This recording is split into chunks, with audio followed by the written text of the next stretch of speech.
ठाण्याच्या 56 वर्षांच्या मीनाक्षी गायकवाड यांनी महिलांना सुदृढ बनवण्याचा विडा उचलला। त्या स्वतः सायकल चालवून आरोग्य जपतात।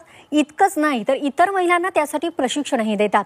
धकाधकीच्या जगात प्रत्येकजण आपल्या आरोग्याकडे दुर्लक्ष करतोय, मात्र दिवसातून 1 तास सायकल चालवली तर शरीराचा उत्तम व्यायाम होतो असं त्या सांगतात।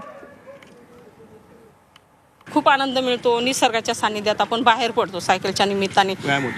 मनाला पण मोकळेपणा वाटतो, छान आनंदी वाटतं आणि सारखं घरात राहण्यापेक्षा सायकलनी चांगलंच वाटतं ना। म्हणजे इंधन पण वाचतं आणि वाहतुकीला पण मदत होऊ शकते। सायकल शिकवता हे जर मला पहिलं म्हणजे कळालं ना तर मी त्यांच्याकडे आले, म्हणलं मला शिकवाल का? ते बोलले शिकवण, पण मी बोलले की मी कधीच सायकल नाही चालवली, लहानपणापासून कधीच नाही, पहिल्यांदाच हातात घेतली ती। पण त्यांनी मला खूप म्हणजे ट्रेनिंग दिलं, माझ्यासाठी खूप वेळ दिला, माझ्यासाठी 4 वाजता येऊन बसायच्या आणि त्याच्यामुळे मला शक्य झालं। दर दिवस अर्धा तास किंवा 1 तास सायकल चालवणे ना खूप म्हणजे व्यायाम होतो आणि आपल्याला कुठे हाडं काय दुखत असेल त्याच्यात खूप म्हणजे हे वाटतं मला, म्हणजे हलकं म्हणून मी व्यायामासाठीच खरं सायकल म्हणजे खेळते।